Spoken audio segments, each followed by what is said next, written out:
So, isang mapagpalang araw po, no? So, for the last week, no, ay ating pinag-usapan French. So, we are now in the new theme for the month, which is holiness. No?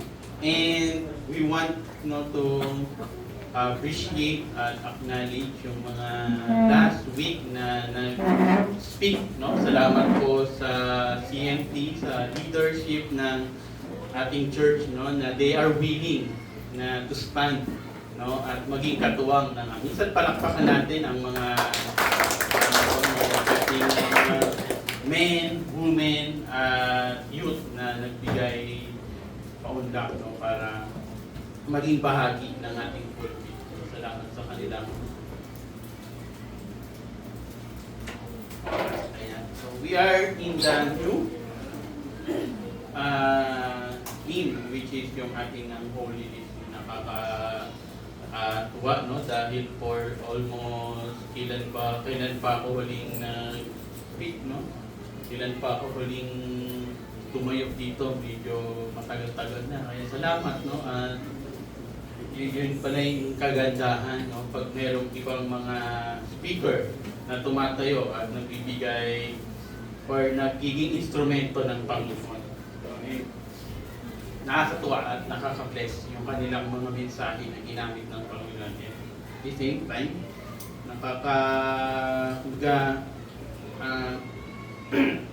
inspire din dahil alam natin na darating din yung time na, no, na ang bawat isa ay gagamitin ng Panginoon with their specific skills and talent and gifts. No? Amen? Amen.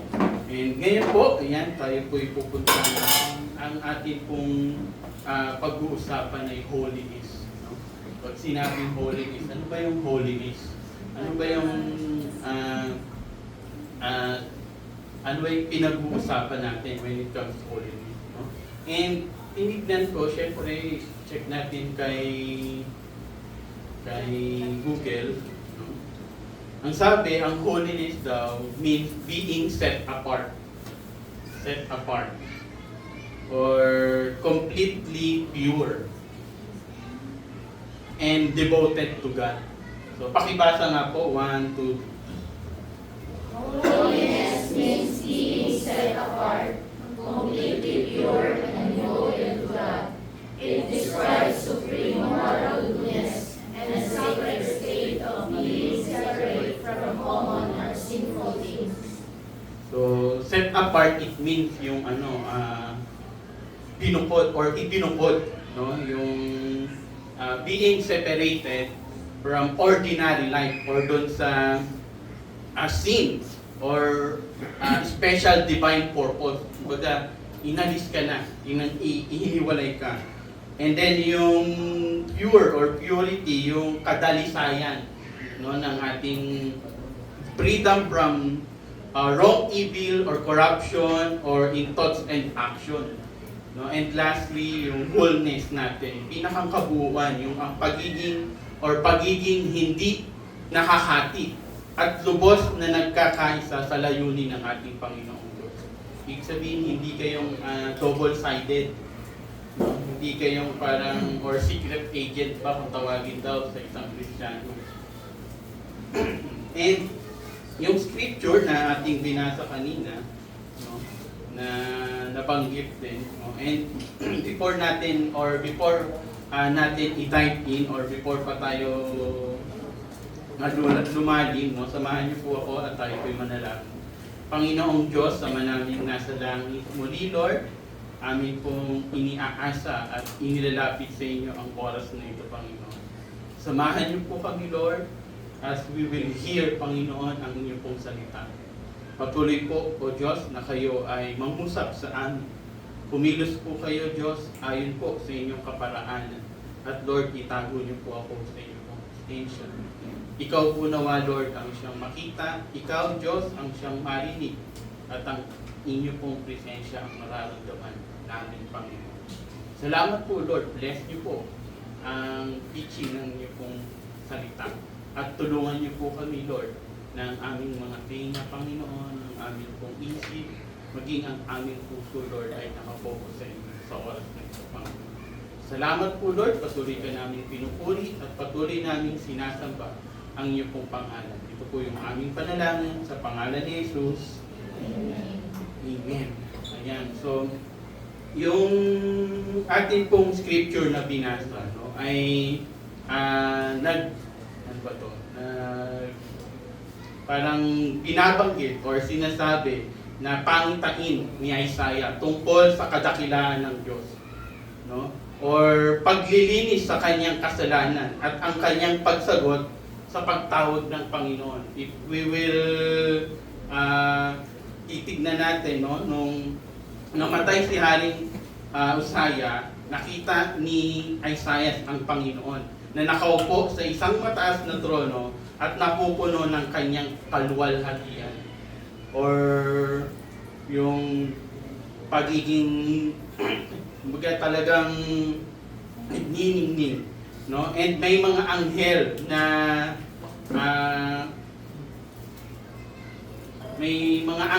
may anim na pakpak at umaawit ng banal or sa English nga ay holy holy, no? At after makita ni Isaiah or ni Isaiah, no, parang lumabas, no, naramdaman ni Isaiah na siya ay marumi at makasalanan sa harapan ng Panginoon. So, nung nagpakita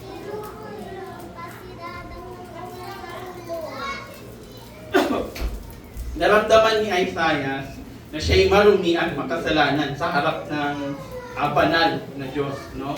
Isang anghel ang kumuha ng baga mula sa altar at idinikit ito sa labi.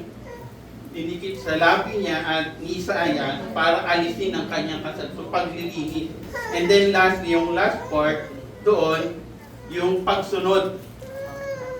Ang pagtatanong or ang narinig ni Isaiah ang tinig ng Panginoon na nagtatanong kung sino ang susuguin nila. Or nung nagsabi, no, una, nagpakita yung kalwalhatian. Kumbaga na-experience ni Isaiah yung kalwalhatian ng Panginoon. At after niyang ma-experience, after niyang makita, after niyang maramdaman, after nun is yung paglilinis. And after itong paglilinis is yung sugo or yung sa English or kinomisyon si Isaiah. And ito yung tatlong part na ating pag-uusapan. No, ito yung tatlong part na yan ating mapanggitin. No, Isaiah's vision remind us that true holiness is not achieved by human effort. So hindi ito yung ganito yung gagawin ko so that I can be banal. No? Hindi ito yung parang or binibilang ko yung parang ang dami na. So hindi ito yung nag-e-effort ka lang. No, hindi ito yung parang yung meron kang checklist. Tapos pag na-check ko to, I am holy na. It's not, it's clear after we read this scripture na ang holiness is not achieved by human effort. Sabihin mo sa katabi mo, hindi yan at hindi mo kagagawa ng pagiging holy. Ano ba magandang kagagawa ninyo? Hindi. Wala kang kakayahan na maging holy. Parang yun yung magandang pakinggan, no? Wala kang kakayahan. Kundi Diyos lang po ang meron. No? But begins when we encounter the glory of God at the altar, we are invited to see His majesty. No? Receive His cleansing and accept His commission. So cleanse, after daw ma-experience, after daw makita, after maranasan ni Isaiah yung kabanalan ng Panginoon, andun yung paglilinis. Andun yung inaalis, tinatanggal, no?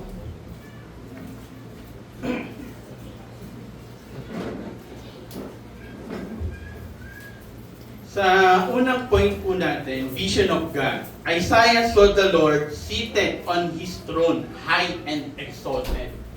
No? Noong taon ng pagkamatay ni Haring Uzziah, nakita ko ang Panginoon na nakaupo sa napakataas na trono. Ang mahabang damit niya ay tumakip sa buong templo. May mga makalangit na nilalang sa gawing ulo niya. Ang bawat isa sa kanya ay may 6 na pakpak. Ang 2 pakpak ay nakatakip sa kanilang muka, ang 2 ay nakatakip sa kanilang paa. At ang 2 ay ginamit nila sa paglipad. Sinasabi nila sa isa't isa, banal-banal ang Panginoon. Makapangyarihan, ang makapangyarihan niya ay sumasakop sa buong mundo.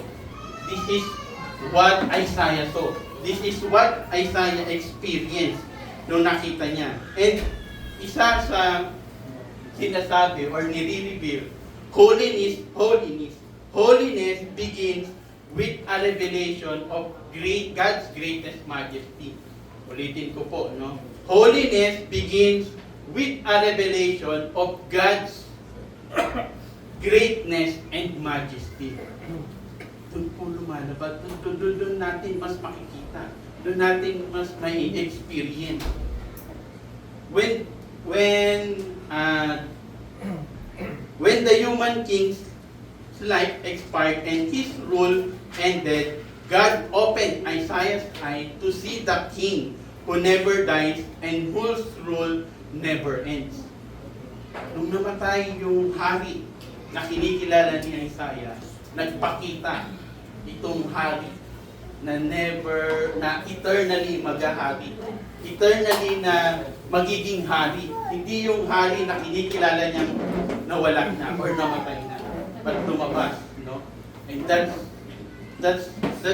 pure na nakita niya yung pagiging yung pagiging dakila ng Panginoon.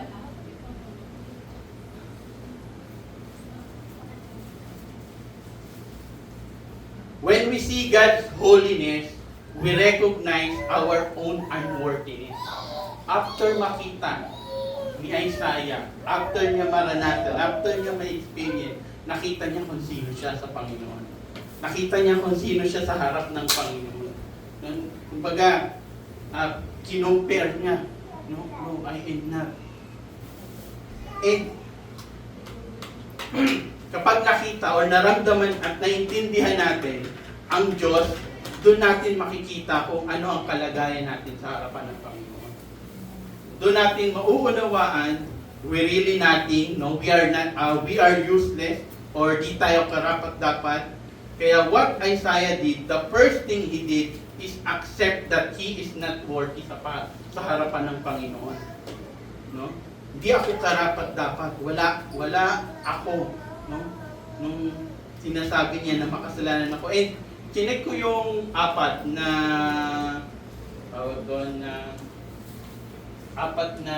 version, no? Kung ano-ano yung mga ginamit na version dun sa verse 5. Ang sabi sa ESV or English ba yun? English Standard Version. Basta ESV, sabi dito, who is me for I am lost? Who is me for I am lost? Dito naman sa King James, I am undone. Sa NIV, ruined. And last, yung NLT, I am doomed. Dito pinapakita kung ano yung mga word na nagdi-describe or ano yung mga word parang sa desperation ni Isaiah, ito na yung nasasabi niya na hindi ako karapat-dapat sa iyo. Hindi ako, I am not worthy. Hindi ako belong. I am not. Nung makita at maranasan, no, at naunawaan ni Isaiah na ang Diyos, no, doon niya nakita at naintindihan na ang kabanalan ay nagsisimula sa Diyos. No, when we encounter His glorious presence, nung ipinakita at ipinamalas ng Diyos kung gaano ka glorious, kung gaano ka majestic ang kanyang kabanalan, no? Doon na experience or doon nakita niya Isaiah. Parang kung iniisip ko yung sabihin nating anong tawag dito, sabihin nating reaction or emotion niya. Parang nagulat siya, di ba? Physically takot siya nung makita. But yun, sinasabi, no? Dun sa, no? Do we ready to experience God's glorious presence, no? Nais ba nating maranasan ang kadakilaan ng Diyos? Nais ba nating maranasan ang kabanalan ng Diyos? No, ang sabi dun sa meaning ni Google, no, holiness means being set apart, completely pure and devoted to God. Ang kabanalan ay nangangahulugan na pagiging nakabukod o lubos na dalisay at nakatuon sa Panginoong Diyos.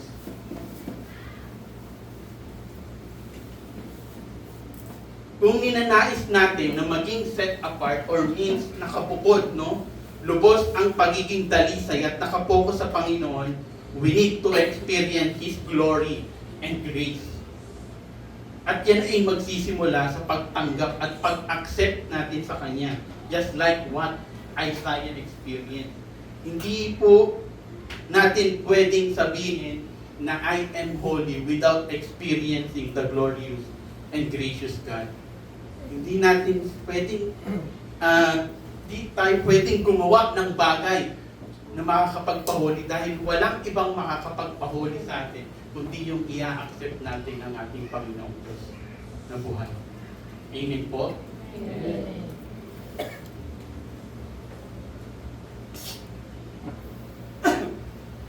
After pinakita, no, kay Isaiah, after my experience ni Isaiah kung gaano kadakila at glorious ang ating Panginoon, ano yung naging response niya? Sa verse 5, woe to me, I am ruined, for I am a man of unclean lips. No? Sa Tagalog, sinabi ko, nakakaawa ako, tiyak na mapapahamak ako, dahil ako'y may makasalanang labi at naninirahan ako sa piling ng mga taong makasalanan. At ngayon, nakita ko ang hari, ang Panginoong makapangyarihan. No? A seraphim touched his lips with a burning coal from the altar, declaring his guilt and remove sin aton. Pag sa verse 6, sabi, lumipad ang isang anghel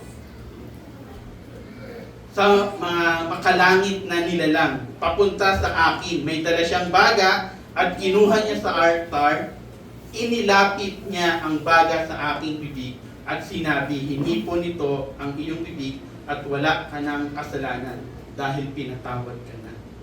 Holiness requires purification. Ano po yung purification? Yung paglilinis.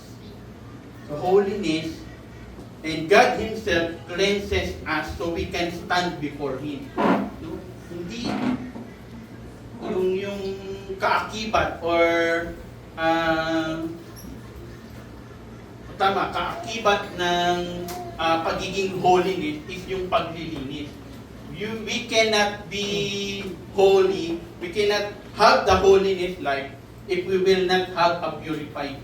No, hindi tayo magiging ganap na isang holy if we will not accept, if we will not acknowledge, no? Hindi natin tatanggapin na tayo ay marumi. Hindi natin masabihin, no? That's why holiness requires purification. No? Kailangan natin. Ang sabi sa isang commentary, Isaiah is cleansed not by his own effort, but purely by the grace of God. Hindi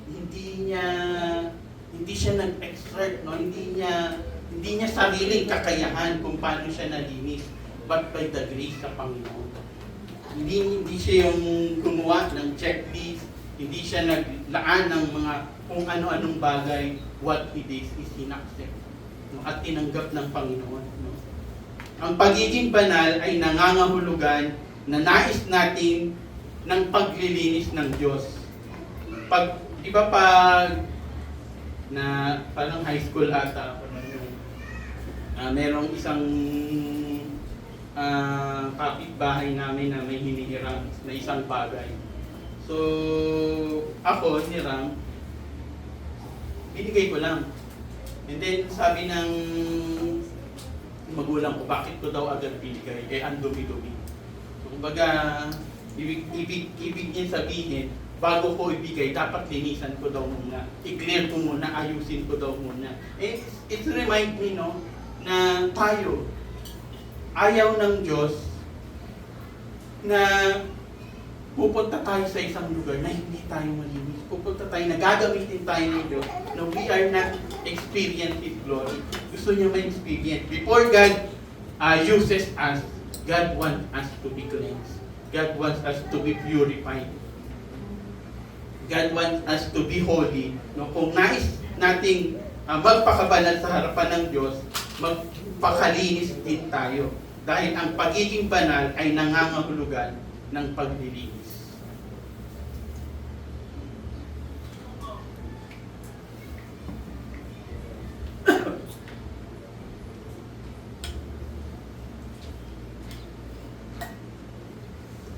Next po, sa third, no, commission from God. After cleansing, after ma-cleanse ni Isaiah, after niyang marinig at ma-experience, no, ang sabi sa kanya, whom shall I send? Who will go for us? Sa verse 8, pagkatapos narinig ko ang tinig ng Panginoon na nagsasabi, sino ang susuguin ko? Sino ang lalakad para sa amin? And Isaiah's response, here I am, send. After maranasan, no? After niyang makita kung gaano kadakila ang Panginoon, andun yung paglilinis ng Panginoon. Andun yung pagsang-ayon niya, no, na I am not worthy to you. So, andun yung paglilinis ng Panginoon. And after that cleansing, after that purifying ng Panginoon, no, Isaiah's response, here I am, send me. After we experience God's glory, we will growing through His grace of cleansing. And after the cleansing, there is a commission. Because after we experience what we experience from God, God wants us to let others experience it. No, after natin may experience or after natin maranasan kung gaano kadakila ang Panginoon, itong na-experience natin na ito, gusto ng Diyos gamitin din natin ito sa iba. Gusto ng Diyos na ma-experience din natin ito. Ma-experience din ito ng iba. Holiness is not only separation from sin, but dedication to God's mission. So we are now part of God's mission after ng ating kalinisan.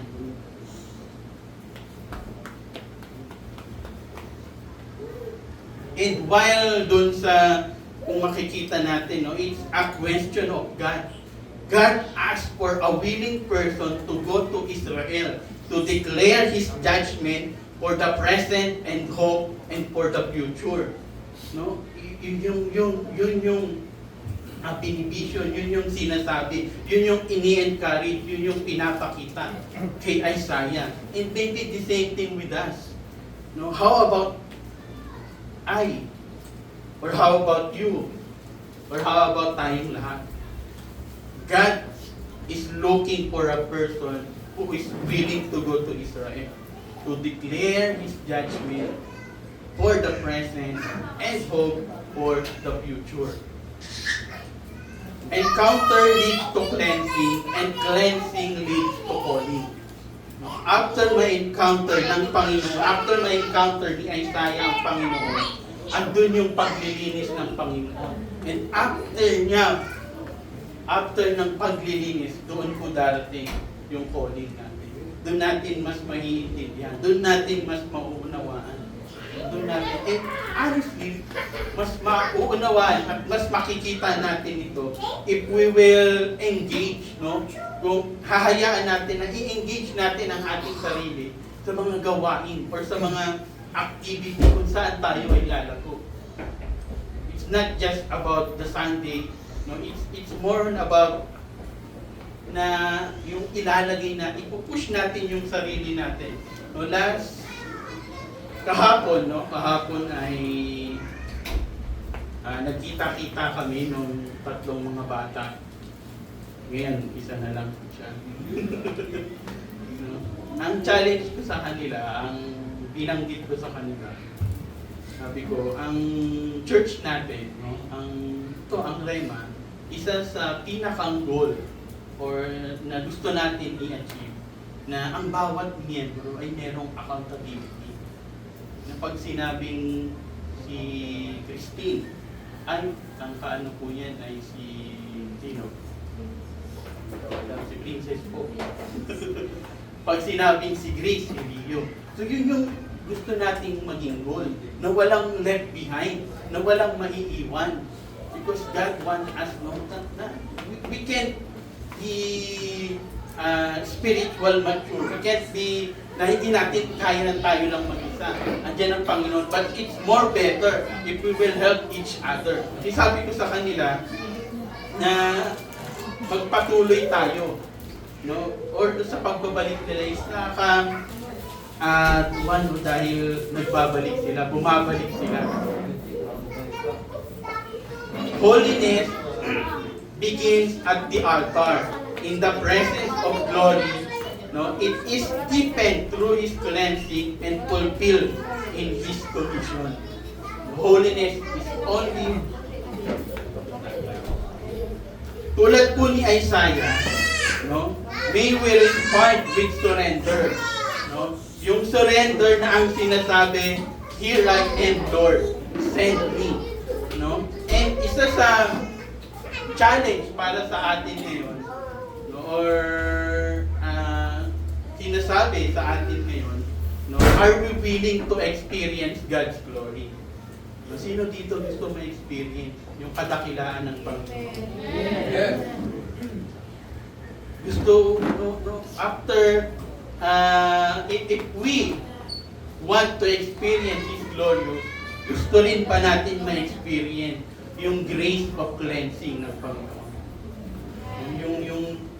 Yung pag-purify niya.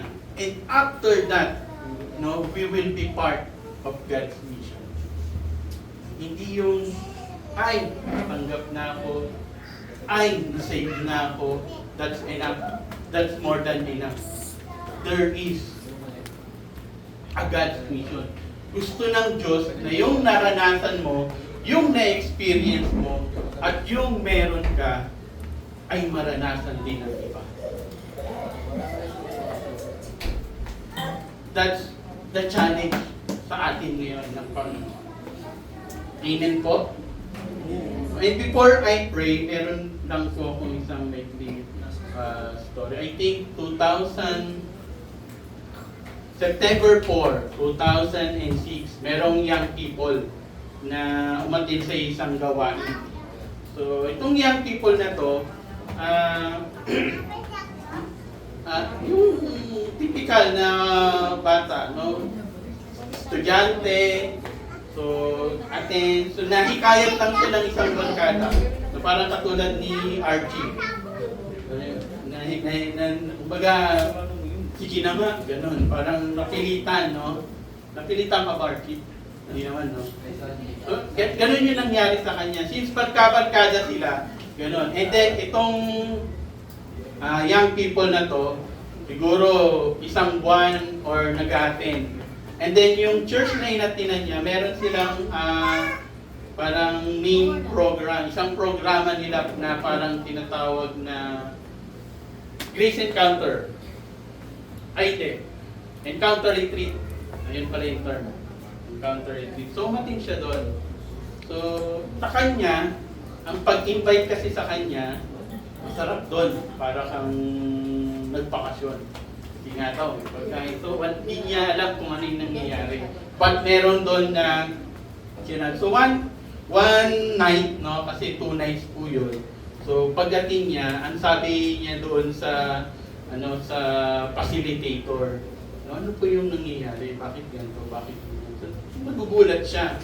May mga nag-iiyakan, may mga talagang emotionally, no? And then sabi nung facilitator sa kanya, ikaw kamusta ka naman? So, ano yung nararamdaman mo? So one word na one word. Isang binanggit nitong young people na to. Sabi niya, gusto ko pong ma-experience ang Panginoon. Gusto ko pong maranasan yung Panginoon. Pero bakit ganun, di ko po siya maramdaman. Pero bakit ganun, di ko po siya ma-experience. So, alam niyo yung ginawa nung facilitator, hinawakan yung kamay niya. Tapos nilagay dito sa puso. Sabi niya, sabi nung facilitator, alam mo, ang Diyos narito. Kasi sabi nung young people, parang napakalayo po kasi niya, di ko po siya maramdaman, di ko po siya makita, di ko po siya ma-experience. So, hinawakan niya, sabi nung facilitator na ito, andito lang yung kasama natin. No? I mean, andito lang Panginoon. Maybe yung puso mo ang di pa rin. Maybe yung puso mo ang di pa handa. Maybe ikaw ay wala pa. And the question, or ano yung gusto kong pakita, or ano yung gusto kong sabihin, one thing, no? If God wants you to experience, or gusto ng Diyos na ma-experience natin siya, but sometimes yung ating puso ay di pa rin. But sometimes yung puso natin, iba yung ini-expect, iba yung gusto maranasan. But God wants, no? That's why, if we are willing, no? Willing to experience His glory, we should be willing to experience His grace of cleansing. At part nung pag-experience nung cleansing na yun, andun yung part na may masakit, na may mahirap, na may mawawala, may tatanggalin.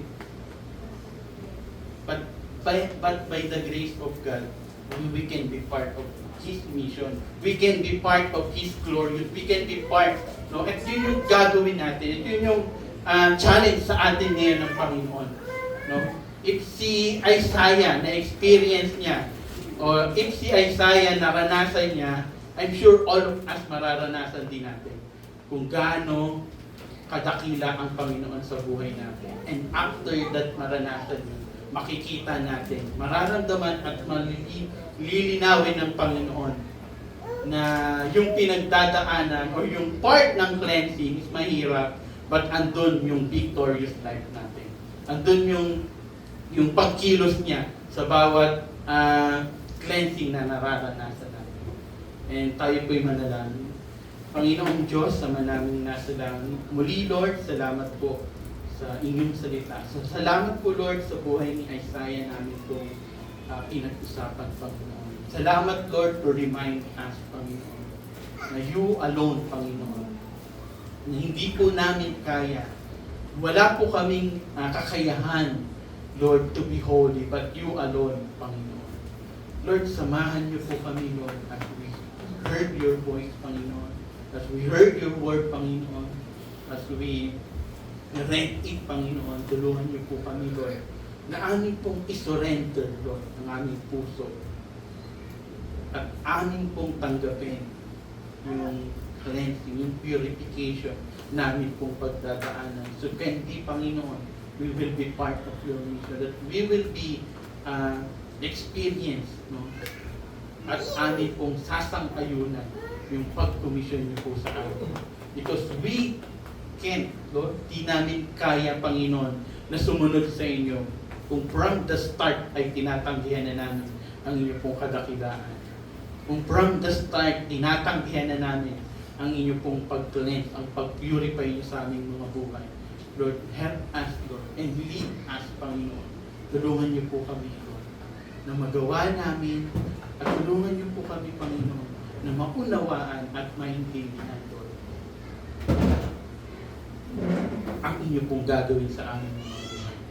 Muli, Lord, marami pong salamat at patuloy ka naming pinupuri, sinasamba at dinadakila. Ito po yung aming panalangin sa pangalan ni Jesus.